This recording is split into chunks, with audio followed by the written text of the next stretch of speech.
प्रिय परमेश्वर प्रभु यीशु, आपके पवित्र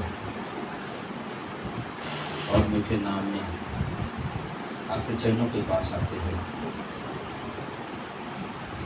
सारा आदर, सारा महिमा, सारा गौरव आपको देते हैं।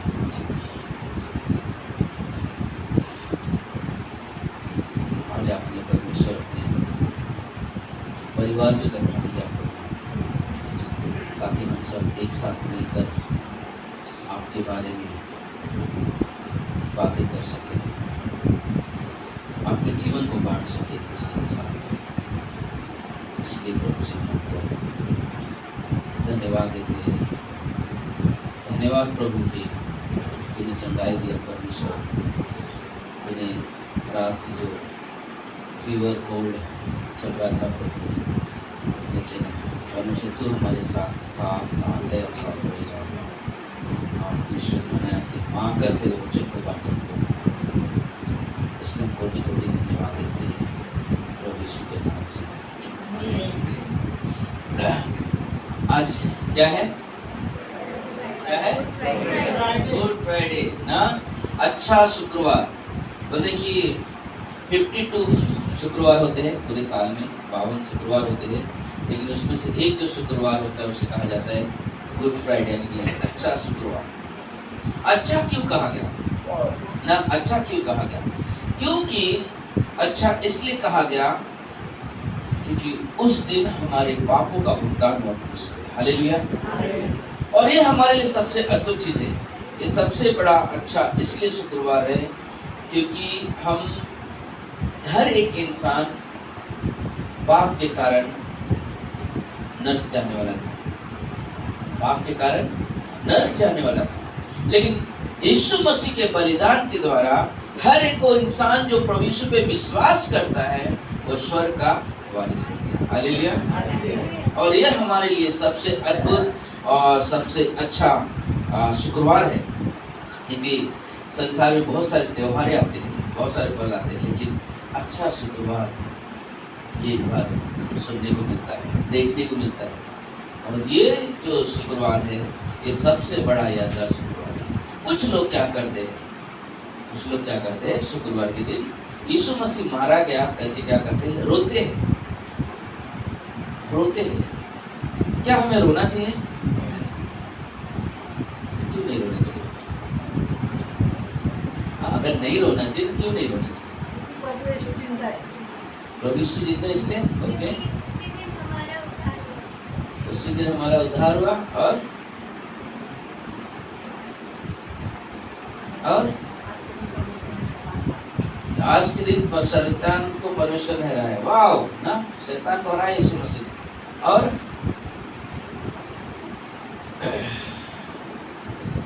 हमारे सारे पापों का भुगतान किया उस क्रूस पे यीशु मसीह ने।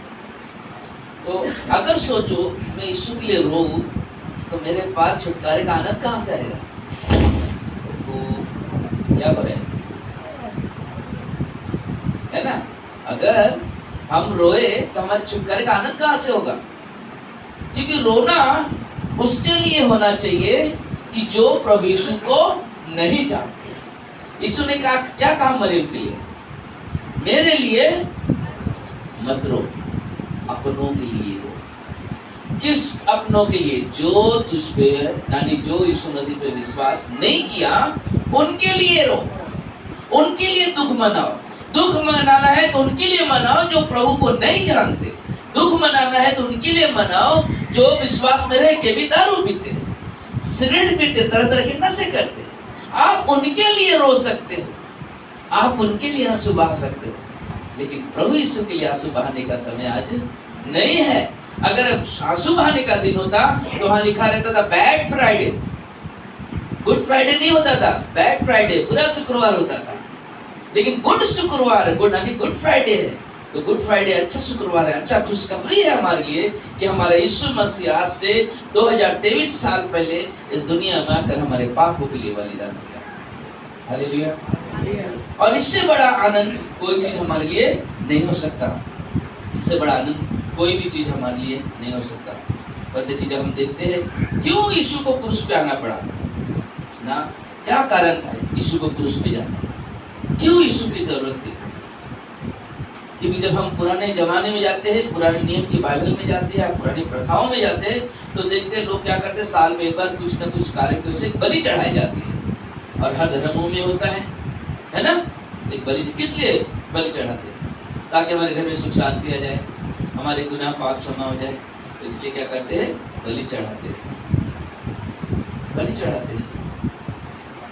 और हमारे बाइबल में भी लिखा हुआ है कि लोग साल में एक दिन जाते थे महासभा के पास, पवित्र स्थान के पास। लेकिन वहाँ पे एक याजक होता था जिसके पास हम अपनी मेमना लेकर जाते थे, एक भेड़ लेकर जाते थे। कहते कि ये मेरे पापों के लिए और मेरे परिवार के पापों के लिए से बलि दिया जाए और इसका लहू पवित्र स्थान में छिड़का जाए।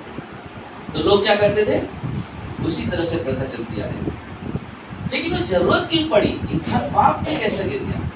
बोलते कि जब परमेश्वर ने आदम और हवा को बनाया, अक्सर आप देखोगे मालूम है दुष्ट और शैतान का काम क्या है? अच्छी चीजों को बिगाड़ देना। अच्छी चीजों क्या कर देना? बिगाड़ देना। कभी कभी आप देखते हो कुछ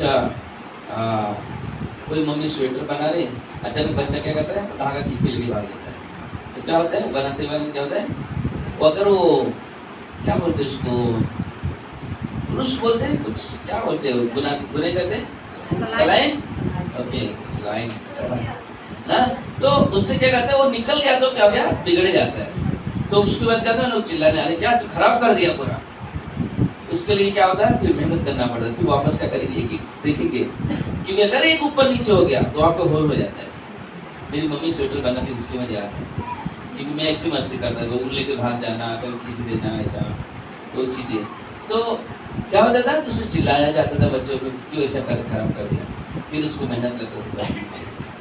ठीक वैसे ही जब परमेश्वर ने आदम और हवा को अदन की वाटिका में रखा, तो उन्हें और जगह पे रख के कहा कि तुम सारे वृक्ष के फल खा सकते हो, लेकिन जो वृक्ष सच और झूठ का उसे कभी तुम न खाना।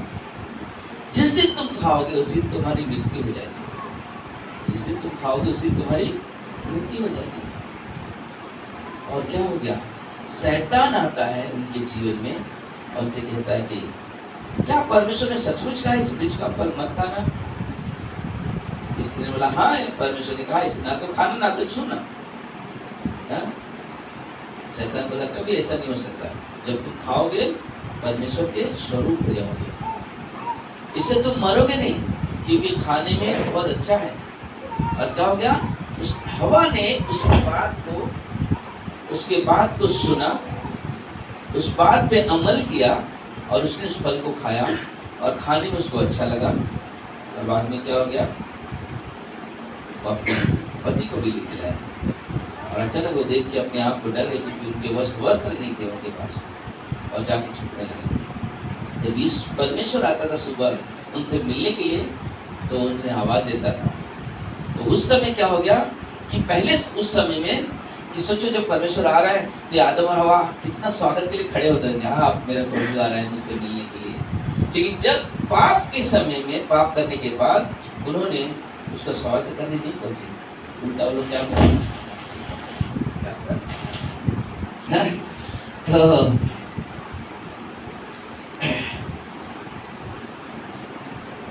तो परमेश्वर ने जब ना आदम और हवा को बनाया, तो परमेश्वर ने उन्हें क्या किया? एक अदन की वाटिका में रखा और उनसे कहा कि तुम सब वृक्ष के फल खा सकते हो, लेकिन जो वृक्ष सच और झूठ का उसे तुम कभी मत खाना। लेकिन क्या हो गया? उन बातों के लिए शैतान आया और शैतान उनको भरमा रहा है। मुझे क्या कहता है? क्या सचमुच परमेश्वर ने कहा इस वृक्ष का फल मत खाना? स्त्री ने कहा हाँ, परमेश्वर ने कहा इसे ना खाना ना तो इसे छूना। तो हुआ क्या? शैतान की बातों में हवा आ गई और उस वृक्ष के फल को क्या किया? खा लिया। और खाने के बाद उसने खुद तो खाई और अपने पति आदम को भी खिलाया। उसकी वजह से उनके अंदर क्या हो गया कि उन लोग अपने आप में बहुत ही अलग फील महसूस किया, क्योंकि जब तक वो लोग फल नहीं खाए थे सच और झूठ का, तब तक वो बहुत ही आनंद से जीवन जी रहे थे। लेकिन जब उन्होंने उस वृक्ष का फल खाया, खाने के बाद उनके अंदर ग्लानि आ गई। ग्लानि का मतलब होता है कि शर्मिंदगी आ गई कि मैंने क्या किया? परमेश्वर के विरुद्ध में पाप किया। तो पहले क्या होता था, जब परमेश्वर आने वाला होता था, थोड़ा सा कम कर दो वॉल्यूम, जब परमेश्वर जब आता था पहले, तो लोग स्वागत करने जाते थे। हाँ, परमेश्वर आ रहा है मेरे घर में, इस पार्टी का परमेश्वर मुझसे बात करेगा ना, और वो आते थे, बहुत स्वागत करते। लेकिन उल्टा हो गया वहां पे परमेश्वर आवाज दे रहा, आदम आदम तू कहाँ है। आप क्या हो गया, वो लोग जाके वहां पे छुपे हुए। तो उसने कहा कि परमेश्वर तेरी आहट को सुनकर, तेरी आवाज को सुनकर मैं छुप गया, क्योंकि मैं नंगा था। किसने कहा? यीशु ने कहा कि परमेश्वर ने कहा, किसने कहा कि तू नंगा है? क्या तूने उस वृक्ष का फल खाया जिसे मैंने मना किया था? उसने क्या कहा? हाँ, लेकिन मैंने नहीं, जिस सहायक को तूने दिया, जिसने उसने मुझे उकसा और मैंने उसे खा लिया। फिर परमेश्वर ने क्या किया? उत्पत्ति के 3:15 में एक वाचा बांधता है, और वो सबसे पहला सुसमाचार है। मेरे बाइबल के सबसे पहला सुसमाचार हुआ कि परमेश्वर ने कहा कि देख, अब तुम्हारे ऊपर एक कार्य होने वाला है। सांप से कहा कि तू ने जो इनको भरमाई के जो साथ जो कार्य किया है, इसलिए आप क्या होगा मालूम है? तू जिंदगी भर पेट के बल चलेगा। दूसरा चीज कि इसी स्त्री के बीच से, यानी किसी स्त्री के वंशज तेरे सर को कुचलेंगे लेंगे और तू उसकी एड़ी को डसेगा। क्या हुआ था उस दिन? 2500 साल पहले, 2500 साल पहला, 2500 साल पहले वहां पे परमेश्वर ने भविष्यवाणी कर दी थी कि एक दिन इसी स्त्री के वंश के द्वारा इस शैतान के सर को कुचला जाएगा। और वही चीज जब यशायाह लिखता है, तो यशायाह कहता है 7:14 में कि यही एक हमारे लिए एक उद्धारकर्ता जन्मेगा, जो एक कुंवारी के द्वारा जन्मेगा, और उसका नाम इमैनुएल रखा जाएगा, जो हमेशा हमारे साथ होगा। फिर लिखता है, यशायाह लिखता है कि 9:6 में कहता है कि ये जो होगा शांति का राजकुमार होगा। फिर यशायाह लिखता है 700 साल पहले यीशु मसीह के जन्म से 53 अध्याय में कि यही जो है, यही कुंवारी का बेटा जो है, हमारे पापों के लिए क्रूस पर टांगा जाएगा, यानी हमारे लिए वध किया, यानी हमारे लिए दुख उठाएगा, कोड़े खाएगा, सब कुछ करेगा, लेकिन हमारे लिए ही, हमारे कारण वो क्या करेगा? क्रूस पे मर जाएगा, कब्र में जाएगा और तीसरे दिन जी उठेगा। और वही चीज जो गुड फ्राइडे हम देखते हैं, मनाते हैं, तो पता कि ये हमारे लिए है, यही है कि हमारे लिए गुड फ्राइडे, क्योंकि हम पाप के कारण मर गए थे, यानी कि शारीरिक नहीं, हमारी आत्मिक मौत हो गई थी, क्योंकि जिस दिन हम यीशु को नहीं स्वीकार किया और मर गए, तो हम नरक चले जाएंगे। लेकिन बाइबल कहता है जो लोग जीते जी प्रभु यीशु पे विश्वास करते हैं, वो मरने के बाद कहाँ जाएंगे? स्वर्ग चले जाते हैं। फिर क्या हो गया? ऐसी चलती रही प्रथा, लेकिन एक समय आया जहाँ पे फिर भी पाप रुक नहीं रहा है। यहाँ तक पाप बढ़ते गया कि हद से ज्यादा पाप बढ़ते गया, कि आदमी के साथ शादी कर रहे हैं, जो शैतान की जो दूत थे वो लोग स्त्रियों के साथ में गलत संबंध कर रहे हैं, उनके जो बच्चे होते थे दानव पैदा होते थे, यानी कि इतने अधिक पाप बढ़ गए। तब परमेश्वर ने क्या किया? योना को पकड़ा। योना जो जहाज बनाया, उससे कहा कि तू ना नाव बना, क्योंकि मैं बारिश भेजने वाला, बारिश के द्वारा सारे पृथ्वी के लोग क्या करूंगा? नष्ट करूंगा। योना था? हाँ, सब लोग बोल रहे हैं, नूह था, है ना? तो नूह को बोला तू जहाज बना, और क्योंकि परमेश्वर ने देखा पूरे संसार में सिर्फ नूह का ही परिवार धर्मी मिला, बाकी सब के सब पाप में जी रहे थे। और वही नूह से कहा परमेश्वर ने तुझे जहाज बना और मैं बारिश भी नहीं। तो उन लोगों ने कभी बारिश नहीं देखा लोगों ने, तो नूह का क्या है? परमेश्वर की आज्ञा मान रहे, तो अपने जहाज बनाना शुरू करते, बना रहे, ठोक रहे, बना रहे। लोग आके उसको मजाक उड़ा रहे, देख बारिश आने वाला है, ये देख ये क्या कर रहे हैं। उसे वो बोलता था परमेश्वर ने कहा मैं इस संसार को नष्ट करने वाला हूँ, और इसलिए तू नाव बना, क्योंकि तू मेरे नजरों में धर्मी है, तू बचाया जाएगा, और बाकी लोग सब क्या होंगे? सब नष्ट हो जाएंगे। लेकिन लोगों ने उसकी बात को मजाक उड़ाया। आज भी हम जब जाते हैं, लोग उस सुसमाचार बांटते हैं, लोग मजाक उड़ाते हैं, लोग निंदा करते हैं, परमेश्वर के वचन को ग्रहण नहीं करते। लेकिन वैसे ही एक पल आएगा जब नूह के समय, जब नाव तैयार हो गई, परमेश्वर ने क्या? हर एक जानवर, हर एक पक्षी, हर एक जीव जंतु के नर मादा करके दो जोड़ी तेरे नाव में आएंगे। नूह बोला नहीं गया, आ जाओ, नहीं, ऑटोमेटिक परमेश्वर की आज्ञा जानवरों ने नहीं माना, जानवरों ने भी माना और सब आहिस्ते से बोट में नाव में आ गए और उसका परिवार, और जल प्रलय हुआ, पूरी दुनिया मिट गई, दुनिया मिट गई, सिर्फ नूह का परिवार और लोग बचे। फिर वापस क्या हो गया, फिर वापस इनके द्वारा और ना लोग बढ़े, लेकिन फिर भी लोगों के अंदर पाप कम नहीं हुआ, फिर भी कम नहीं हुआ। लेकिन यीशु मसीह ने देखा, पिता परमेश्वर कहते कि कौन जाएगा इस कार्य को लिए, कैसे पूरा होगा, क्योंकि लोग हर दिन मरे हुए जा रहे हैं। यीशु भी अपने पिता से इतना प्रेम करता था, कहा कि पिता इस कार्य के लिए मैं तैयार हूँ, इस कार्य के लिए मैं तैयार हूँ, क्योंकि लोग नहीं मरना चाहिए, यानी कि मरकर नरक नहीं जाना चाहिए, इसलिए पिता मैं तेरे कार्य को पूरा करने के लिए जाऊँगा और मैं जाऊँगा उस कार्य को पूरा करने के लिए। मैं इनके लिए अपने न कोड़ों की मार खाऊंगा, मैं इनके लिए अपमानित होऊंगा ताकि इन्हें आनंद मिल सके, ताकि इन्हें सम्मान मिल सके।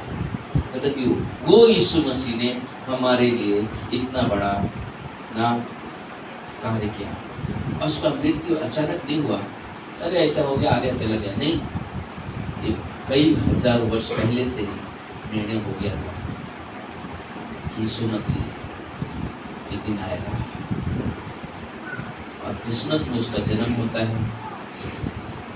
आज के दिन उसे क्रूस पर चढ़ाया जाता है, 33 साल की उम्र में उसे क्रूस पर चढ़ाया जाता है, 33 साल की उम्र में उसे क्रूस पर चढ़ाया जाता है। चले दो 30 चलेगा, अभी डिस्टर्ब हुआ चलेगा। 33 साल की उम्र में उसे क्रूस पर चढ़ाया जाता है। यहाँ कोई है जो 33 साल का है? इससे क्रूस कोई भी हो सकता है, कोई नहीं है? अच्छा सिस्टर है 33 साल। मालूम है यीशु मसीह जब हम स्वर्ग जाएंगे ना, 33 साल की उम्र में कैसा वो दिखता है ना, वैसे ही हमें मिलने वाला। वो बूढ़ा नहीं होगा, बच्चा नहीं होगा, लेकिन जिस एज में वो मरा है, जिस उम्र में वो मरा, उस उम्र में हम उसे देखेंगे, उसी उम्र में उसी तरह से जैसे इस दुनिया में था।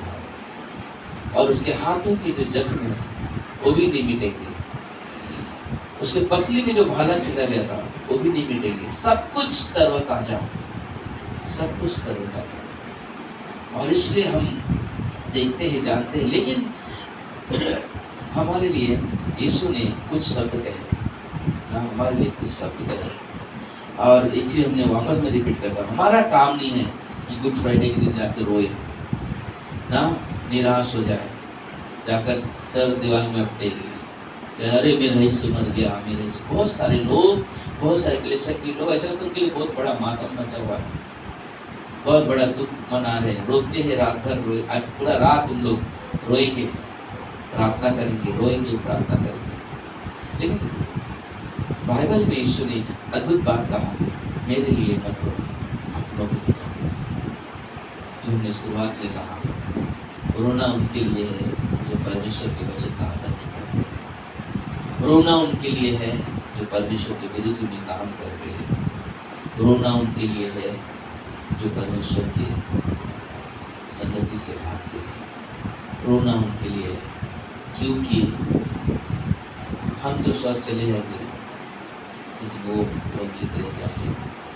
जैसे हम लोग दिन होली के दिन जब हमने घर में प्रार्थना कर रहे थे, एक शब्द था जो सदन भाई की पत्नी ने, सुरीला ने बहुत एक अच्छा शब्द कहा, और उन्हें कई बार हर जगह मैंने जिक्र किया और वापस जिक्र करता हूँ, और वो हर एक स्त्री, हर एक पुरुष के अंदर वो बात होनी चाहिए। क्या है, ध्यान से सुनो। जब उनका बच्चा मरा, बच्चा बहुत बच्चा नहीं, तो पति जब मरा तो बच्चा बहुत छोटा था और वो बहुत यंग थी, तो बोलते कि लोगों की तरफ से उसे बहुत दुख उठाना पड़ा, लोगों की बुरी नज़र, लोगों की गलत सोच, लोग तरह तरह की उसे बातें बोलना, बोलते एकदम तंग आ गए थे। ऊपर से उसके जीवन में शैतान के आक्रमण, बहुत तंग आ गए थे। फिर उसने क्या क्या मालूम है, अपने घर में गई, कड़ी लगाई, सुसाइड करने वाली थी, सुसाइड करने वाली तैयार कर लिया सब रस्से से। अचानक उसे याद आया अगर मैं मर गई तो मेरे बच्चे को कौन देगा, और यहाँ पे मर जाऊंगी तो बास आएगा, कौन खोले, कोई खोलेगा भी नहीं दरवाजा, बास आएगा तो सब लोग ऐसे सड़ने देंगे, मुझे नहीं उतारेंगे लोग, ऐसे में सड़ते रहेंगे। ऐसा करके ट्रेन की पटरी पे जाते हो, कोई तो उठा लेगा जला देगा। ये रेलवे में ऐसा होता है, लावारिस समझ के भी जला देते, कोई जला देगा। वहाँ पे गए, लेकिन परमेश्वर उसके जीवन में कार्य करना चाहता था। तो जिस बीमारी से, जिस शैतान की जगह से जूझ रही थी, बोलती थी कि पाशर वो पल आज भी मुझे याद है। शैतान उसके साथ शारीरिक संबंध बनाने तक आता था और वो तड़पती थी, रोती थी।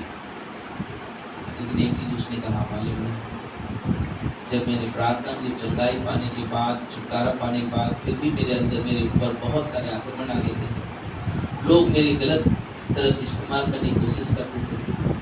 लेकिन मालूम है, जब मैंने विश्वास में क्या सोच के चल रही थी, अगर मैं गलत विचार में जीवन जीऊंगी तो प्रभु मुझे छोड़ देगा, बाकी लोग को लेकर चला जाएगा। मैं ऐसा कोई काम नहीं करूंगी जिससे मेरा प्रभु मुझे छोड़ के चला जाए।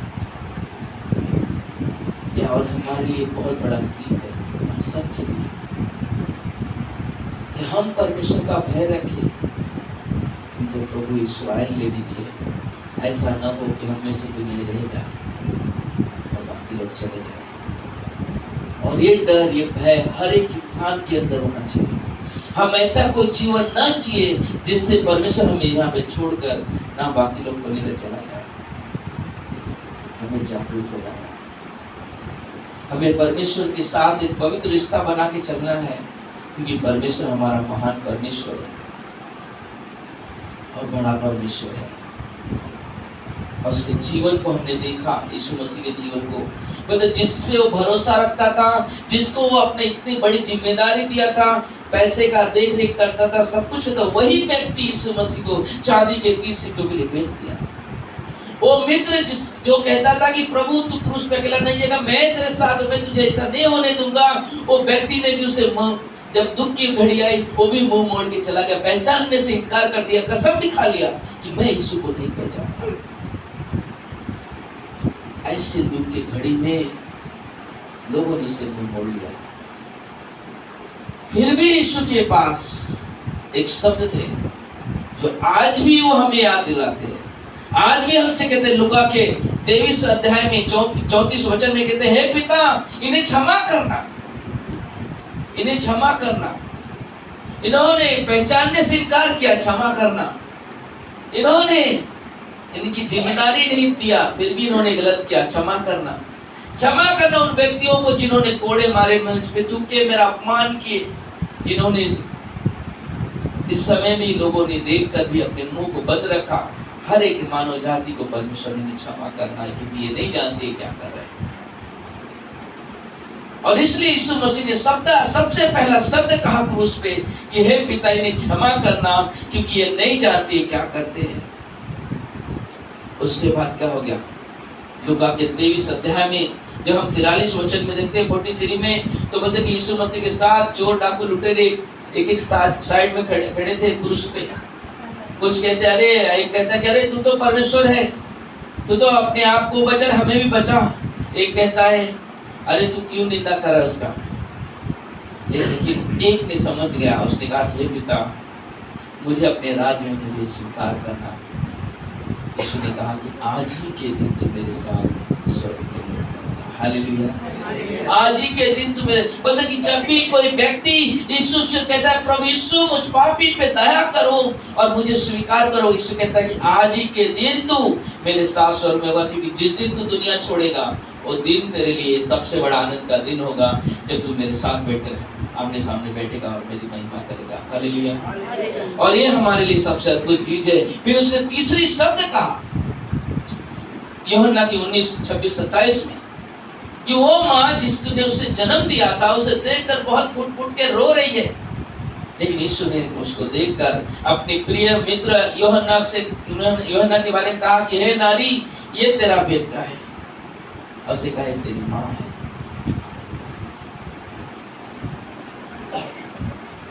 यीशु ने कहा मेरे लिए मत ऐसा काम कर, इससे रिश्ता बना।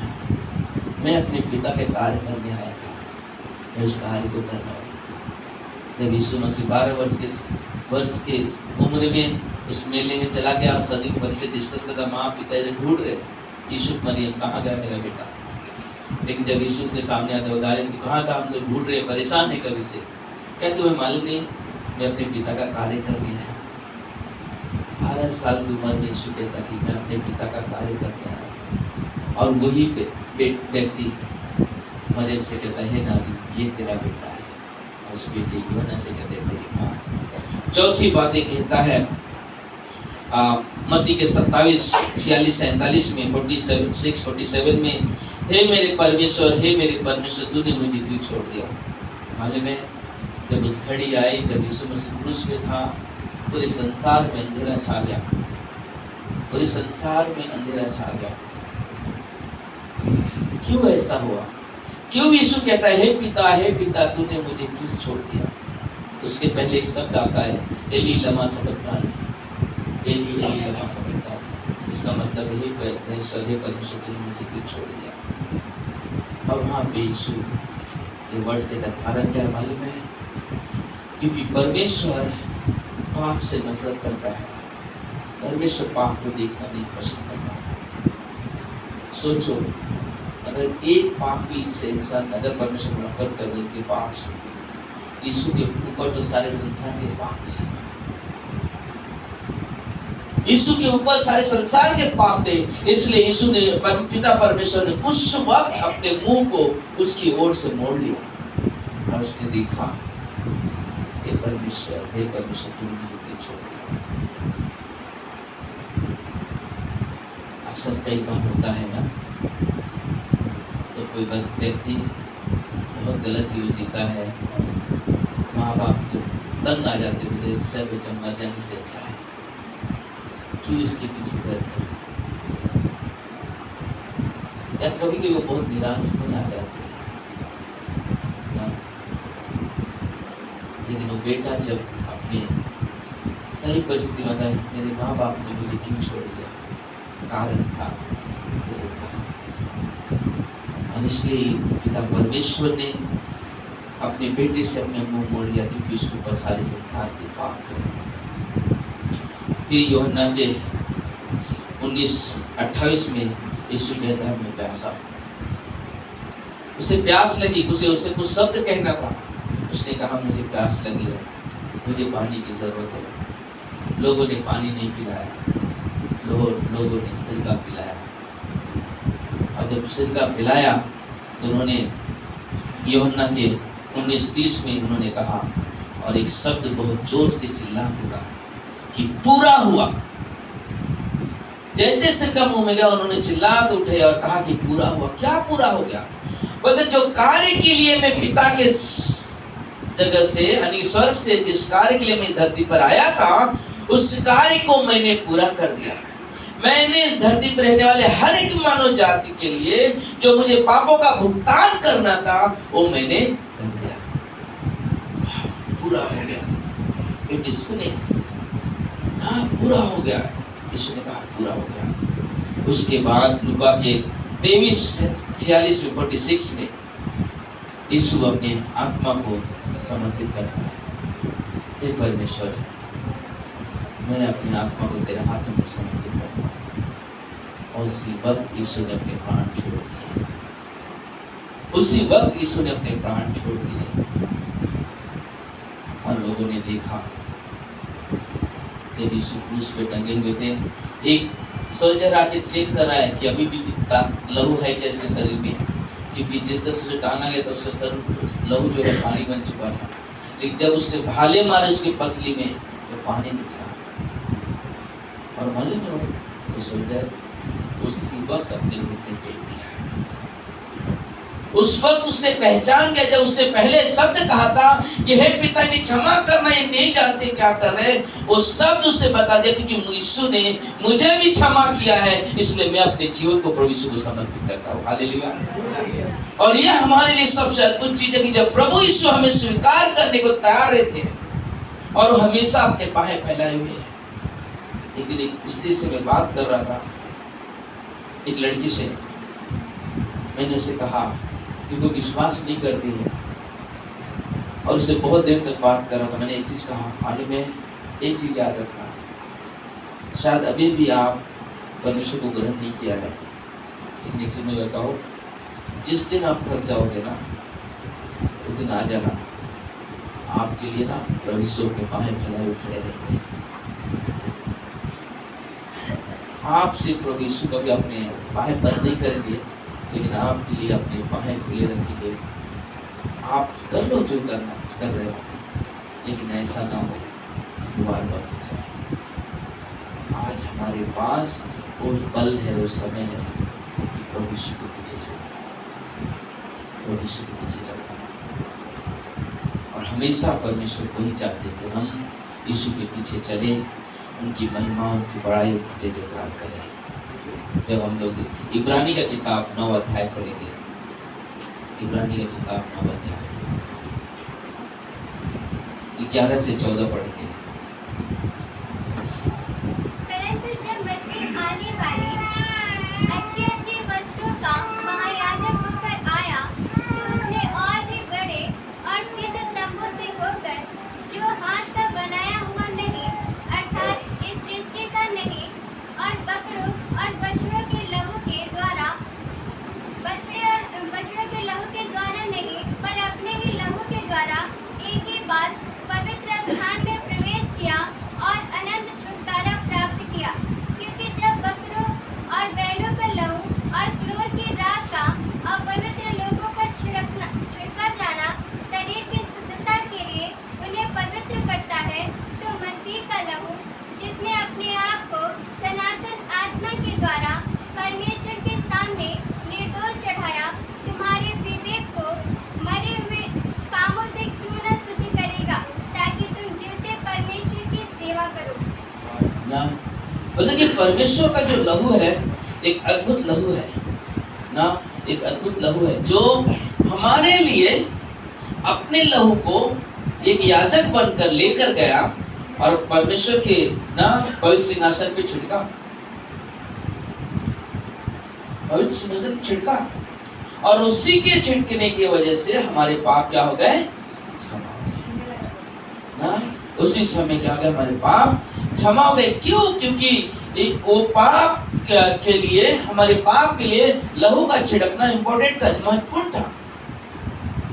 और इसलिए यीशु ने, क्योंकि जब पहले समय में हमने कह देखा कि हर साल लोग बलि लेकर जाते थे, हर साल लेकर, लेकिन बलि के साथ साथ क्या होता, वहां पे एक व्यक्ति होता जिसका नाम था महायाजक। वो जाता था हमारे पापों का बलिदान लेकर उसके, क्योंकि वो सबसे पहले उसे पवित्र होना पड़ता था। पहले वो अपने लिए पाप के लिए बलि चढ़ाएगा, जब वो शुद्ध हो जाएगा तब वो लोगों के पापों के लिए बलिदान करेगा। साल में एक बार सारे लोग, मुझे लगता है उस दिन वो बहुत थक जाता होगा, एक परिवार, 2 परिवार, 3 ऐसे लोग आते जाते, नंबर लगाए रहते हैं, और बेचारा थक के लगता है, हिल के जाता रहेगा। लेकिन क्या करे, उसका काम है, उसको करना है, वो काम है, उसे करना पड़ेगा, और वो हर दिन जाता था। लेकिन आज हमारे लिए सबसे अद्भुत समय है और बहुत ही अद्भुत अच्छा पल है कि आप मुझे उस महायाजक के पास जाने की जरूरत नहीं है, क्योंकि यीशु ने एक महान याजक बनकर, सबसे बड़ा याजक बनकर हमारे लिए बलिदान कर दिया और हमारे लिए ही अपना खुद का लहू वहाँ पे छिड़क दिया है। अब जब हम इस जीवन में जीते हैं तो बोले कि प्रभु ने आज हम सबको एक याजक का पद दिया है कि हम कभी भी अपने लिए प्रार्थना खुद कर सकते हैं। अब हमें किसी की सहायता की जरूरत नहीं है कि कोई याजक के पास जाऊंगा। हाँ, हम तकलीफ में आते, परेशानी में, तो पास्टर को फोन करते, लीडर को फोन करते कि हमारे लिए प्रार्थना करो, ये समस्या वो करना है। लेकिन जो चीज था हमारे साल में हमेशा अपने पापों के अंगीकार के लिए जाना, पाप के अंगीकार के लिए अब हमें खुद को जाना पड़ेगा। आप किसी कोई पड़ोसी मेरा जाके मेरे पापों का अंगीकार नहीं कर सकता, मेरा पति मेरे पापों का अंगीकार नहीं कर सकता, मेरी पत्नी मेरे पापों का अंगीकार नहीं कर, क्योंकि मैंने पाप किया है तो मुझे खुद को जाके पापों का अंगीकार करना पड़ेगा, मुझे खुद को जाना है। और यही सच्चाई है, यही सच्चाई है कि हमें ये कार्य करना पड़ता है। लेकिन आज हम बात करते हैं, हमें परमेश्वर ने एक और अद्भुत 7 हमें आशीष से भरा है, 7 प्रकार की हमें आशीष से दिया है। जब यीशु मसीह हमारे लिए क्रूस पे मर गया तो हमें 7 प्रकार की आशीष दिया है। जब हम देखते हैं पहला जो आशीष है, जब हम देखते हैं पहला यूहन्ना के 1:7 में कि हमें पापों से क्षमा मिल गई, हमें क्षमा दिलाया। कौन दिलाया? यीशु मसीह ने। हमारे पापों की क्षमा, ये सबसे बड़ा आशीष का समय है कि यीशु ने हमारे पापों के लिए क्या किया? हमें क्षमा का ना आशीष दिया और हमारे पापों की क्षमा हो गई। दूसरी बात, रोमियो का 8:33 कहता हमें धर्मी ठहराता है। यीशु मसीह के बलिदान के कारण हम धर्मी ठहराए गए, क्योंकि हम यीशु पर विश्वास करते हैं। आप यीशु पे विश्वास करते हो, आप धर्मी ठहराए गए। ये हमारे पास आशीष है। तीसरी आशीष क्या है? रोमियो का 5:10 हमारे परमेश्वर से मेल हो गया। कितना अद्भुत बात है कि यीशु के बलिदान की वजह से आज हमारा परमेश्वर से मेल हो गया, हमारा रिश्ता हो गया। अब हम परमेश्वर को जानते हैं, हमारा परमेश्वर हमें जानता है। जैसे हमने लास्ट संडे के दिन कहा था कि ना, कि बोले कि एक विश्वासी को मालूम होना चाहिए कि उसका परमेश्वर उसे जानता है और वो परमेश्वर को जानता है। क्योंकि यूहन्ना की किताब में लिखा है 15 के 14 वचन में कि ना, मैं अपनी भेड़ों को जानता हूँ, मेरी भेड़ें मुझे जानती है। और ये हमारे लिए सबसे अद्भुत चीज़ है कि परमेश्वर हमें जानता है और हम परमेश्वर को जानते हैं। तो बोलते कि वो में हमारी मेल हो गई। चौथी बात है रोमियो का 8:1 हमें श्राप से मुक्ति मिल गई। जो हम पाप के कारण हमारे ऊपर जो श्राप था, जो हमें दंड मिलने वाला था, उससे हमें मुक्ति मिल गई। किस लिए? क्योंकि यीशु ने हमारे लिए क्रूस पे क्या कर दिया? बलिदान किया। इसलिए हमें मुक्ति, हमें श्राप से छुटकारा मिल गया। पांचवा, पहला यूहन्ना के 3:1 और 2 में हमें परमेश्वर की संतान कहलाने का अधिकार मिल गया। हालेलुया। हम परमेश्वर की संतान कहलाते हैं। वहां पे लिखा हुआ पहला यूहन्ना के 3 अध्याय में जब पढ़ोगे ना, 3 अध्याय में 1 से 2 वचन में मिलेगा कि हम परमेश्वर की संतान कहलाते हैं। पहला पत्रस के 2:24 में कहता हमें आत्मिक और शारीरिक चंगाई मिली। आत्मिक और शारीरिक चंगाई मिली। हमारे बीमारी से भी छुटकारा दिया। हमारे आत्मा जो हमें नर्क जानने वाली थी मरने के बाद, उससे चंगाई मिली। हमने विश्वास किया, हमें मुक्ति मिल गई। इसे बल्कि ये हमारे परमेश्वर के द्वारा हमें मिला है। सातवां आखिरी है ना, ये रोमियो का 6:23 हमें अनंत जीवन मिला। हमें अनंत जीवन मिला। परमेश्वर ने इतने सारे आशीषों से हमें भरा है, इतने सारे आशीषों हमें दिया है ना, क्योंकि बाइबल कहता है रोमियो के 10:13 कि जो लोग प्रभु का नाम लेते उनका उद्धार होता है। जो लोग प्रभु का नाम लेते उनका उद्धार होता है।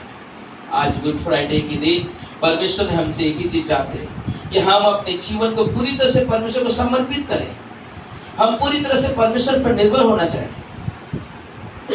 हम परमेश्वर से एक गहरा रिश्ता बनाएं। हम परमेश्वर के साथ जीवन जीने वाले व्यक्ति बने। जैसे हमने कहा, अगर रोना है तो उनके लिए रो, कि हम विश्वास में रह के भी विश्वासी जीवन नहीं जीते हैं। हम उनके लिए रो सकते हैं जो यीशु का इनकार करते हैं। हम अपने भाई के लिए रो सकते हैं जो प्रभु यीशु का इनकार करता है। हम अपनी बहन के लिए रो सकते हैं जो प्रभु का इनकार करता है। हम उनके लिए रो सकते हैं जो लोग प्रभु में आधा पैर है आधा पैर संसार में है, इसलिए संसार के त्योहारों में भी काम कर लेते हैं और सब यहाँ पे भी कर लेते हैं। उनके लिए रोने की जरूरत है, क्योंकि मालूम है अगर 2 जगह हमारा हृदय है, 2 जगह हमारा विश्वास है, हम खतरे में हैं। इस याद रखना, हम खतरे में हैं। 2 जगह हमारा विश्वास है, हम खतरे में हैं। मुझे नहीं लगता है कि अगर हम आज दुनिया छोड़ देंगे तो कल आप मिला तो इसमें से कुछ। अगर आपका 2 जगह विश्वास है, क्योंकि प्रभु में विश्वास करने के लिए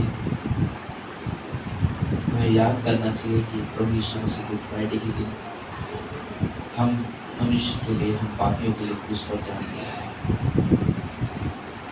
और वो भुगतान कोई और नहीं कर सकता, क्योंकि वेदा के 90:10 में भी लिखा हुआ है।